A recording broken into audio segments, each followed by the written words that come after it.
बिस्मिल्लाहिर्रहमानिर्रहीम। अस्सलामु अलैकुम वरहमतुल्लाहि वबरकातुहू। नहमदुहु व नुसल्ली अला रसूलिहिल करीम, अम्मा बाद। माह सफ़र में काले चने सदका करने के फ़ायदे।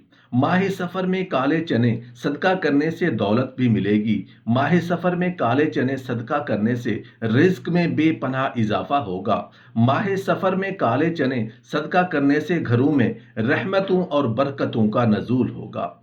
आजमा के देख लो। रसूलुल्लाह सल्लल्लाहु अलैहि वसल्लम ने इरशाद फरमाया, जो मुसलमान कोई पौधा या दरख्त लगाता है तो उससे जो कुछ खा लिया जाए वो उसके लिए सदका बन जाता है। उससे जो कुछ चोरी हो जाए वो उसके लिए सदका है। दरिंदे उससे जो कुछ खा जाएं वो उसके लिए सदका है। जो कुछ परिंदे चुग जाएं वो उसके लिए सदका है। और जो कोई उसे नुकसान पहुंचाए वो भी उसके लिए सदका है। सैयदा आयशा सिद्दीका रज़ियल्लाहु अन्हा से रिवायत है कि रसूलुल्लाह सल्लल्लाहु अलैहि वसल्लम ने उन्हें फरमाया, खर्च किया करो, गिना ना करो, वरना अल्लाह तुम्हें भी गिन कर देगा। और अपने माल को सींत सीत कर न रखो, वरना अल्लाह भी तुमसे अपनी रहमत रोक लेगा। मोहतरम नाजरीन, सफ़र के महीने में काले चने लेकर उनका सदका कर दो। हर हाजत ऐसे पूरी हो जाएगी जैसे पूरी होने का हक बनता है। दौलत मांगोगे दौलत मिल जाएगी, जितनी मांगोगे उतनी मिल जाएगी। और अगर आप अपने किसी मकसद में कामयाब होना चाहते हैं, कामयाबी आपके कदमों में होगी। आपकी हर दुआ कबूल हो जाएगी। अल्लाह ताला आपकी हर हाजत को इंशाअल्लाह पूरी कर देंगे। दौलत, रिज्क, पैसे, किसी चीज़ की कमी बाकी नहीं रहेगी। बस आपने क्या करना है, आपने काले चने ले लेने हैं और सफ़र के महीने में किसी भी दिन बताए गए तरीके से सदका कर देना है। मोहतरम नाजरीन, काले चनों का सदका आपने कैसे करना है और किन बातों का ख्याल रखना है, उसको जानने के लिए वीडियो को पूरे ज़रूर देखिएगा, ताकि कोई भी ज़रूरी बात आपसे मिस ना हो जाए। आपने अपने बड़े से सफर के महीने में काले चनों का सदका करने के बारे में जरूर सुन रखा होगा। पहले तो सफर के महीने में काले चनों का सदका बहुत ज्यादा किया जाता था, लेकिन आज भी जो लोग दीन का शऊर रखते हैं और दीन को समझते हैं, इस सफर के महीने में काले चनों का सदका देना कभी नहीं भूलते।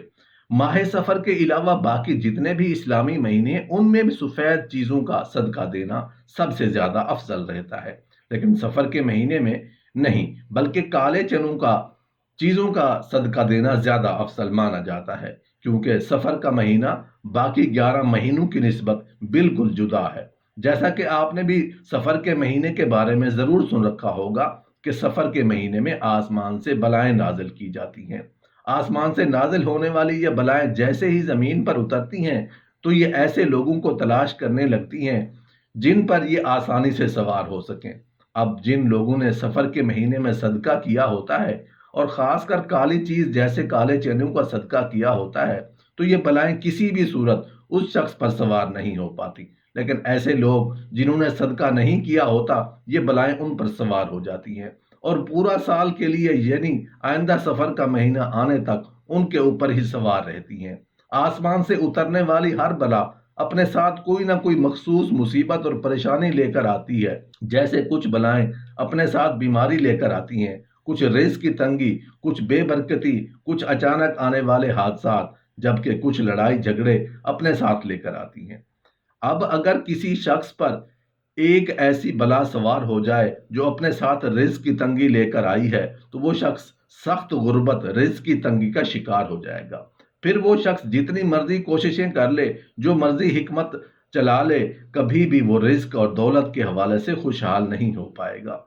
इसी तरह अगर किसी शख्स पर ऐसी बला सवार हो जाए जो अपने साथ बीमारी लेकर आई है, तो फिर वो शख्स बीमार रहने लग जाएगा। डॉक्टर लाख कोशिश कर लें, डॉक्टर्स को समझ ही नहीं आएगी कि इस शख्स को असल मर्ज क्या है। लेकिन मोहतरम नाजरीन, अगर आप सफ़र के महीने में काले चनों का सदका कर दें तो न सिर्फ आप आसमान से नाजिल होने वाली उन तमाम बलाओं से महफूज हो जाते हैं, बल्कि सफ़र के महीने में काले चनों का सदका करने से, जिस तरीके से भी इस वीडियो में आपको बताने जा रहे हैं, आपको हर हाजत और हर दवा आपके दिल में जो भी ख्वाहिश है इंशाअल्लाह ताला ऐसे पूरी होगी जैसे पूरी होने का हक बनता। अगर आप दौलतमंद बनना चाहते हैं तो इंशाअल्लाह ताला اللہ آپ کو اتنی دولت اور رزق عطا فرمائیں گے کہ آپ کے گھر دولت، پیسہ اور رزق رکھنے کی جگہ تک نہ بچے گی۔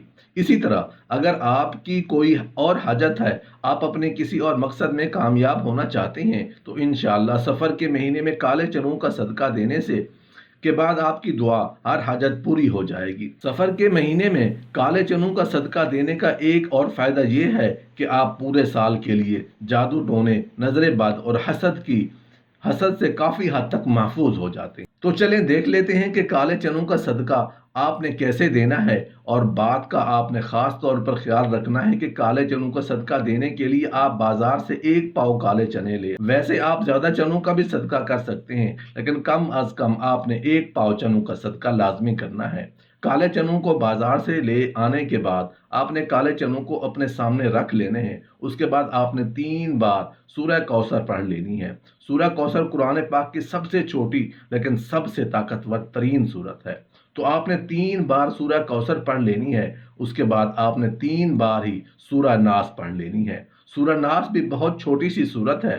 جب آپ 3 بار سورہ ناس پڑھ لیں، اس کے بعد آپ نے آخر میں 3 بار سورہ فلق پڑھ لینی ہے۔ یہ بھی بہت چھوٹی سورت ہے۔ میں آپ کو پہلے ہی بتا چکا ہوں کہ سورہ کوثر قرآن پاک کی سب سے چھوٹی لیکن سب سے طاقتور سورت ہے، اور اس کی وجہ آپ کو پتہ ہے، کیونکہ یہ اللہ تعالیٰ کی جانب سے نبی کریم صلی اللہ علیہ وآلہ وسلم کو ایک تحفہ تھی۔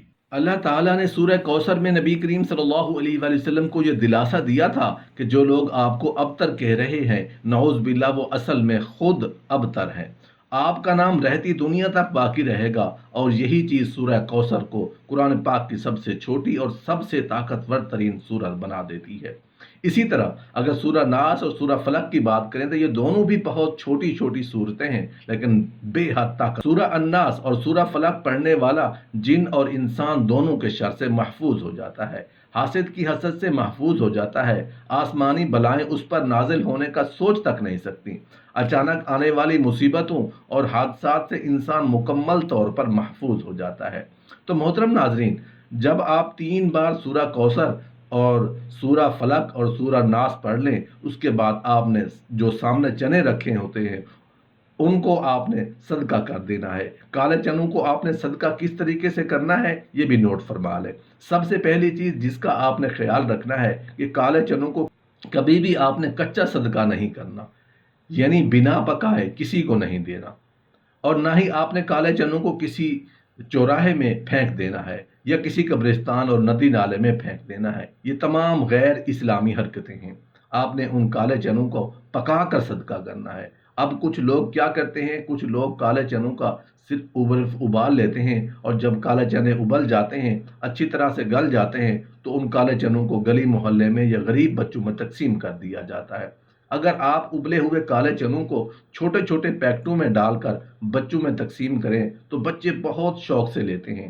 اسی طرح آپ نے کالے چنوں پر نمک، مرچ یا لیموں وغیرہ ڈال کر انہیں اور چٹپٹا بنا کر بھی بچوں میں تقسیم کر سکتے ہیں، یا اگر سادے بھی کالے چنوں کو ابال کر تقسیم کر دیتے ہیں تو وہ بھی بچے خوشی سے لے لیتے ہیں۔ یا پھر دوسرا طریقہ یہ ہوتا ہے کہ بعض لوگ کالے چنوں کا سالن بنا لیتے ہیں اور غریبوں کو روٹیاں لے کر کھانا کھلا دیتے ہیں۔ جیسے ہی آپ کالے چنوں کا صدقہ کرو، اپنے گھر میں داخل ہوں، آپ اپنی کھلی آنکھوں سے جو کرشمے ہوں گے، جو معجزے ہوں گے، انہیں خود دیکھ کر حیران اور پریشان ہو جائیں گے۔ آپ کے تمام بند راستے، آپ کی تمام مصیبتیں انشاءاللہ دور ہونے لگیں گی، اور ایسے دور ہونے لگیں گی کہ آپ کو خود کو یقین نہیں آئے گا۔ آپ کے لیے رزق اور دولت کے راستے کھلنے لگیں گے، خوشحالی آنے لگے گی، آپ کے گھر میں دولت اور پیسہ آنے لگے گا، برکت ہی برکت ہو جائے گی، اور ہر قسم کی نحوست اور بے برکتی کا خاتمہ ہو جائے گا۔